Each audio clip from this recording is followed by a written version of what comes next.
Grüß euch miteinander, ich werde euch da gerne vorlesen. Psalmen auf Berndeutsch vom Berchtold Haller Verlag, der Psalm 51, ein Psalm von David.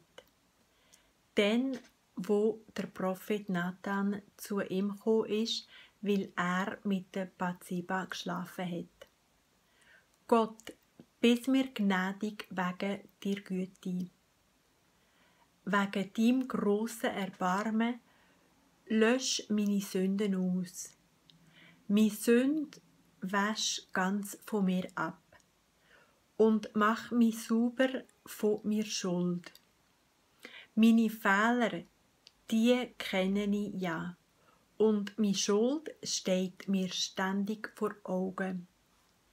Gegen die, nur gegen die habe ich gesündigt. Habe gemacht, was bös ist in deinen Augen. Drum behaltest du recht mit deinem Urteil, bist ohne Fehler beim Richten. Schau, ich bin ja schon mit der Schuld auf die Welt gekommen. In der Sünde hat mich meine Mutter empfangen.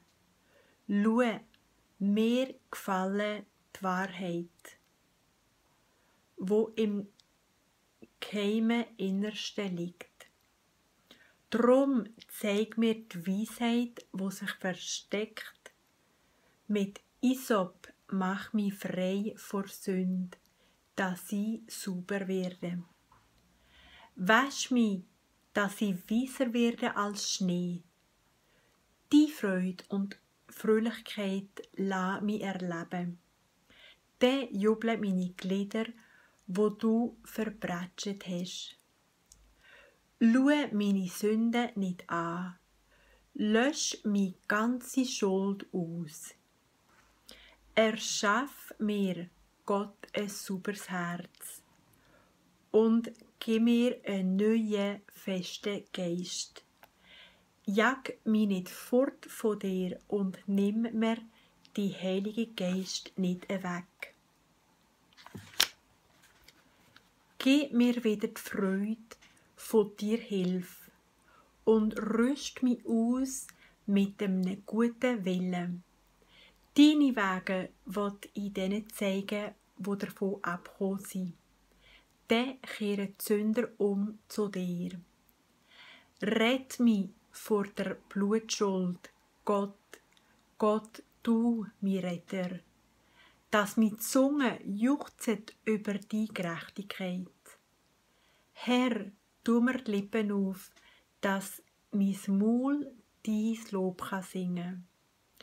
Du hast ja keine Freude an Schlachtopfer und go bei dir Brandopfer, sie gefielen dir nicht.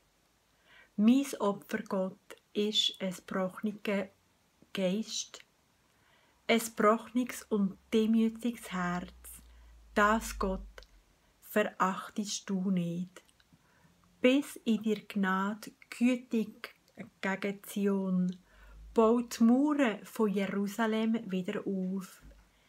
Dann hast du wieder Freude an rechten Schlachtopfer, an Brandopfer und an Ganzopfer.